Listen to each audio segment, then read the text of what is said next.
Hey, everybody, and welcome back for another deep dive. Where we topic and really Yeah, dive in. absolutely. So today we're looking at something Okay. that I think we've all dealt with at one time or another, I think so. and that is guilt trips.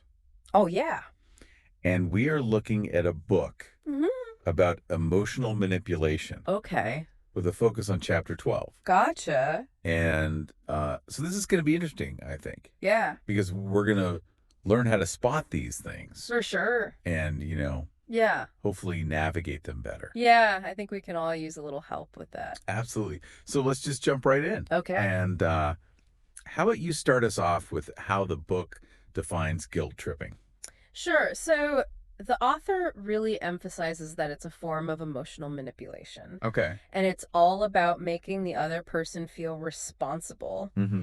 even if it's not really their fault. Right. It's about control ultimately. Yeah, that makes a lot of sense. And it really preys on our empathy. We naturally want to care for others Right. and help them out. So guilt trips really exploit that good nature, I guess. I see.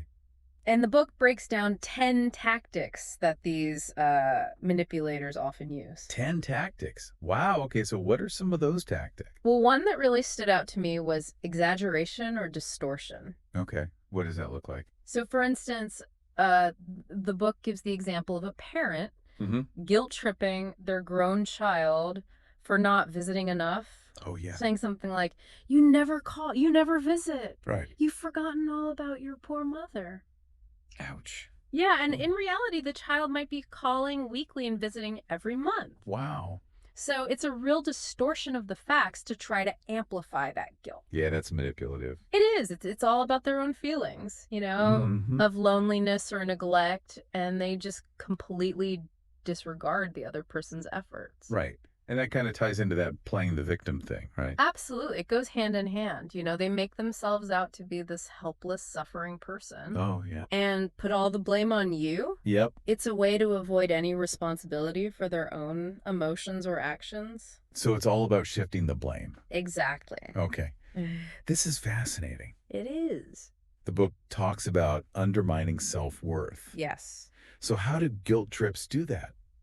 Well, you see, with constant guilt trips, Yeah.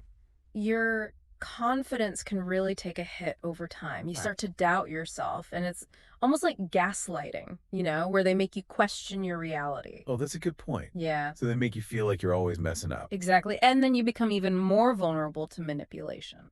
Oh, wow. So it's like a vicious cycle. It is. Okay, so then we have the big one, Which is, emotional blackmail. oh, yeah. I mean, who hasn't heard, if you really loved me, you would? It's such a classic line, isn't it? It is. And it really plays on that deep need for connection and approval that we all have. Yeah. And it puts you in this impossible situation where you have to choose between your own needs and theirs. And that could be really tough. It can be. And over time, you might find yourself depending on their approval and needing their forgiveness constantly. So you get trapped in this cycle. Exactly. You need their validation to feel okay. Mm-hmm. And that makes it incredibly difficult to break free. You know what's scary is that they may not even realize they're doing it. Right. The book even mentions that a lot of this can be unconscious. Yeah. They learn these patterns from their own families or past experiences. It's a learned behavior a lot of time. And so that's why it's crucial to understand these tactics. Absolutely. Because even if they don't mean to hurt you, the impact is real. Mm. It can ruin trust, create Yes, resentment, definitely. and just block any real communication. Yeah. Okay, so let's get down to brass tacks. How can our listeners identify a guilt trip in real time? Well, one of the biggest signs is feeling pressured or cornered into doing something you really don't want to do. It's like you don't have a But choice. it's like you feel obligated. Exactly. And remember those exaggerations we talked about earlier? Like always and never. Yeah. Those words often pop up to make you look bad Mm-hmm. and, just heap on the guilt. Yeah, that makes sense. And it's also important to tune into your own feelings. Mm-hmm. Are you anxious around this person? Resentful? Oh, yeah. Do you feel like you're walking on eggshells? Right.